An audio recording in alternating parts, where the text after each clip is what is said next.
So yeah, Trump is kind of crashing and burning as we speak. Despite all of the things that have happened recently, I don't think my previous videos really. I'm not going to take anything back I said in my previous videos. Thus far, even after watching Sagar on the Flagrant podcast, going through his entire list of all these people who did all of these things and all of these situations, there's still, like, he still has to make the caveat that, well, I can't really say this for certain because we have no evidence. And it's like, yeah, exactly.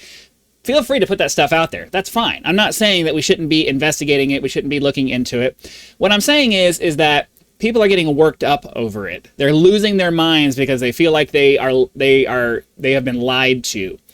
And what I'm saying, and what I've been saying, and what I'm trying to promote in all of this is that the information that you want is gone. Okay? Now, Trump, as usual, is handling this in absolutely the wrong way. He has been the kind of person for his entire life, has had enough money that when he says something, it happens, and you will not argue with me. And he becomes president of the United States and expects people to just do what he tells, do what they're told because he's used to that in his own life, right? So when he tells people, oh, there's nothing to see here, and everybody says, and rather than just accepting it, even his base pushes back against it. He's offended, and how fucking dare you question me? I said this, and this is what it is. And this is a personality problem. This is a person who has been rich and powerful for his entire life and expects what I say goes, and that's the end of the story. And he's not used to being in a position where people are actually allowed to question him on things. So he's being stubborn. He's a stubborn old man. You got to remember, he's like, what, he's 80 now or something like that, right? I mean, there's a stereotype about old people and their stubbornness for a reason. So it doesn't surprise me that Trump is acting this way. And it doesn't surprise me that the people under him are doing their best to try to respond to these wild swings in the way that he's behaving. I think legitimately that people like Pam Bondi made mistakes in their interactions with the press and what they were saying. I think that Dan Bongino and Kash Patel had good intentions as they were trying to get into office, got into office, found out that the information that they were hoping to find was excised a long time ago. And they were forced to come back and say, hey, yep, there's nothing here. I think that the argument that releasing all of the information, even if you just even if you just hold on to the videos that are inappropriate, right? Even if you just just releasing a bunch of names, I can agree with the argument that just releasing a list of names that don't have any legitimate criminal enough information that you would be able to criminally prosecute them is kind of dangerous. I mean, people are doxxed all the time for the stupidest things now. And a lot of times that ends up resulting in horrible things happening to them. Maybe not death, but, you know, they get stalked by people, they get harassed by people, they end up having to move out of their homes to go somewhere else because now the general public has this negative thing, and the average person just doesn't seem capable anymore of having a little bit of nuance and saying, okay, well, we're going to keep our eye on you, but, you know, we don't have anything on you yet, so go ahead and just live your life until we're able to find something. No, they assume you're guilty. They go on their little witch hunts, and, like, I can understand, and I somewhat agree with the idea that just dumping all this information out into the public for everyone to look at might not be the best idea. Right? I don't think there's an unreasonable, that's an unreasonable argument to make. The problem that we're having is that they're terrible at articulating what it is that they're trying to do. They're not sticking to the message of, look, we have released everything we can release without negatively affecting innocent people, or at least people we should assume are innocent until we can prove that they're guilty, right? I think that's a reasonable argument. I just do. You know, and unfortunately, that requires you to trust the person saying that to you. And this is where we come to the crux of the problem. His responses are not garnering trust. He's acting extremely guilty. I don't think he is. I don't think he's guilty. I think if there was anything guilty for him or anybody that he knows, that information would have come out a long time ago to keep him from becoming president in the first place. I do not understand why I do. I understand why he's losing his mind because his desires are being thwarted, and that's how he works.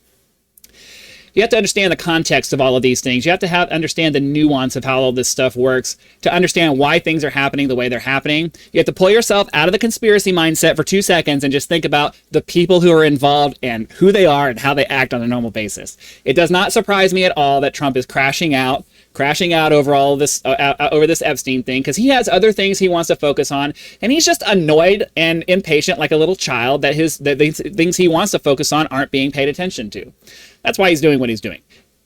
He doesn't like it, so he's just going to call it out like he always does. And he can't understand that what he is doing is just making it all worse. And he's not capable of understanding that because he's an old rich white dude who is used to getting his way.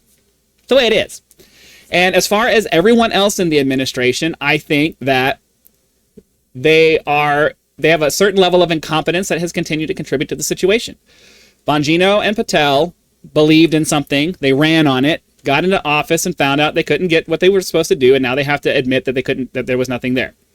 And then Bondi just doesn't know how to actually listen to people when they talk. She has pre-prepared things that she's going to say, and she just spits out the pre-prepared thing, regardless of what people ask her are actually asking her. I mean, if you actually look at the interactions that are happening, it all kind of starts to make a little bit of sense. Now, my last thing I want to say about this is that I've been watching Decoy Voice a fair bit recently because I think he has a fairly balanced take on things. He's willing to criticize both sides of things when he sees things that are stupid, and he seems to be of a like mind to me. So I'm willing to hear him out and talk about that kind of stuff based off what he says. His assertion that. Or he says he kind of agrees with Candace Owen and Asmongold. If you watch the video, I'll try to remember to put a link. If you watch the video at the end, he plays a clip from Candace Owen and Asmongold. Asmongold says something to the effect of, "I want a gangster as a president because he's going to be the one who knows how to go in there and change it. And if he can't change, here it is. And if he can't change it, then nobody can change it." And I'm like, well, I don't know. I think that kind of lends weight to my argument in my last video where I said maybe we just need an average person to go in there and be president because they won't be intertwined with all of this crap enough to know that you can't just fire everybody. Right? Like, if an average person goes in there and has an ounce of courage, they're going to stand up and they're going to go into Congress and say, all right, guys, this is what I want to happen, and I'm telling the American people that this is what I want to happen, and I'm putting it on you. I'm putting it on you to make it happen. So you guys need to come to me with the things that your people want so we can make this stuff happen. And if you don't do it, I'm going to individually call out every one of you who doesn't do what your district said that they wanted. I am going to be the tattletale to the American public to make sure that everybody knows you didn't do what you were supposed to do. I wonder how fast Congress will stop fucking around then, right? Actually holding people accountable. So I don't know. I'm all about reserving judgment until I have good information. Jumping to conclusions about things almost never works out for anybody. So just stay chill. Keep pushing for the information if you want, but I don't think any of the people who are obsessed over this stuff are going to be satisfied with anything less than 10 billionaires' heads on a platter. And when you get the information and find out that the stuff we need to do that isn't there, and that actually is the truth, then nobody's going to believe it because they believe that the information is there. You see what I'm saying? It's like, it's a no-win scenario because the only thing that will satisfy people who believe in the whole conspiracy aspect of this stuff, even if there is, I don't believe the information's there to prove it. You're never going to find that. So get what you can get the justice you can get, and then move on. So that's all I wanted to say. Actually, kind of funny that this all worked out, that his video ended up ending the same way mine did. Make sure to go give his channel a watch. Hit the like button, subscribe to help us reach our first 1,000 subscribers, and I'll see you for the next one.